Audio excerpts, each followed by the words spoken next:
अभिषेकशी आपण संवाद साधणारच आहोत, मात्र आपल्या स्क्रीनवर उजव्या बाजूला जे पत्र दिसते ते आहे मसुद्याची प्रत आहे। ती एबीपी माझाच्या हाती लागलेली ही मसुद्याची प्रत, ज्याच्यामध्ये सगळे मुद्दे हे सविस्तरपणे मांडण्यात आलेले आहेत, सगळे मुद्दे विस्तृतपणे ठेवण्यात आलेले आहेत। तोच मसुदा, तीच प्रत आता जरांगेंना सोपवण्यात आली।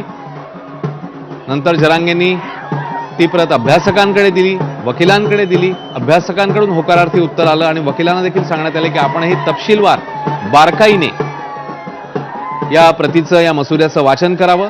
दरम्यान मसुद्याप्रमाणेच जी आर निघणार आहे थोड्याच वेळात, अशीही माहिती समोर येते आणि जी आर आल्यावरच आपण आपलं आंदोलन, उपोषण हे अधिकृतपणे मागे घेऊ, असे संकेत आता जरांगे यांनी दिलेले आहेत। सरकारने तयार केलेला मसुदा हा जरांगे यांना मान्य आहे, मात्र याच मसुद्याचा सरकारने जी आर काढावा असं आता जरांगे यांनी सांगितलं। त्याच मागणीनुसार आता त्याच मसुद्याचा जी आर निघेल। थोड्याच वेळामध्ये हा जी आर पुन्हा एकदा जरांगेंच्याकडे पोहोचेल।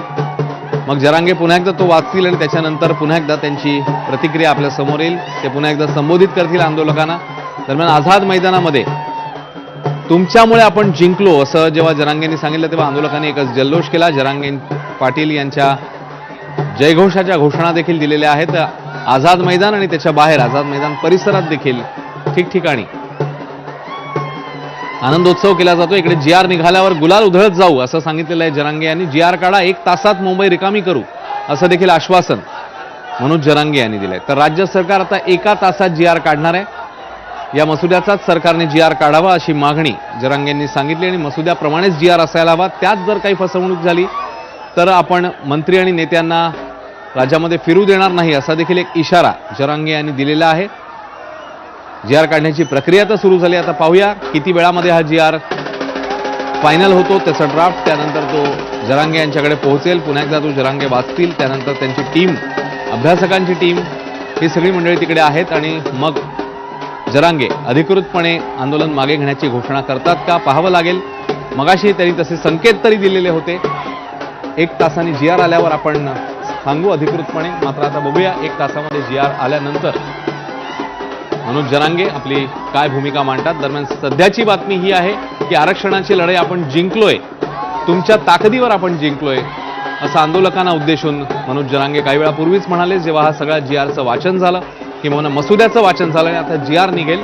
तो मसुदा सविस्तरपणे वाचून दाखवण्यात आला उपस्थितांना, आंदोलकांना, आणि त्याच्यानंतर आरक्षणाची लढाई तुमच्यामुळे, तुमच्या ताकदीवर आपण जिंकलोय असं आंदोलकांना उद्देशून म्हणाले मनोज जरांगे। थोड्याच वेळात याच मसुद्यानुसार आता जी आर निघेल, तो निघणं अपेक्षित आहे आणि त्याच सरकारच्या या मसुद्याची प्रत आता एबीपी माझाच्या हाती लागली, जी आपल्या टीव्ही स्क्रीनवर आपण बघताय। त्यानंतर आंदोलकांचा, मराठा आंदोलकांचा जल्लोष, त्यांचा विजयोत्सव देखील एक प्रकारे आपण बघताय। एकूण 8 मागण्या होत्या, 8 पैकी 6 मागण्या या मान्य झालेल्या आहेत। तपशीलवार प्रत्येक मागणीचं वाचन करण्यात आलं, मागणी काय होती आणि सरकारने काय त्याच्यावर उत्तर दिलं याबद्दल सविस्तरपणे सांगण्यात आलं, प्रत्येक मुद्दा उलगडून सांगण्यात आला। त्याच्यानंतर हा मसुदा जो आहे तो आता जी आरमध्ये रूपांतरित होईल। त्या मसुद्याप्रमाणेच जी आर निघावा अशी इच्छा, अशी मागणी जरांगेंनी व्यक्त केली आणि थोड्याच वेळात हा जी आर निघणं अपेक्षित आहे।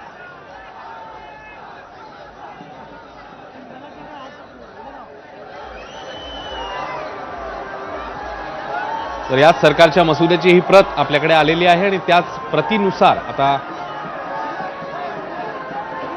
जी आर निघावा अशी मागणी करण्यात आली। तो जी आर तयार करण्याची प्रक्रिया सध्या सुरू झालेली अशी माहिती आहे। अधिकारी त्याकरता रवाना झालेत, तो जी आर घेऊन अधिकारी येतील, मग तो जी आर जरांगेंकडे सोपवला जाईल आणि त्याच्यानंतर पुढची प्रक्रिया पार पडेल।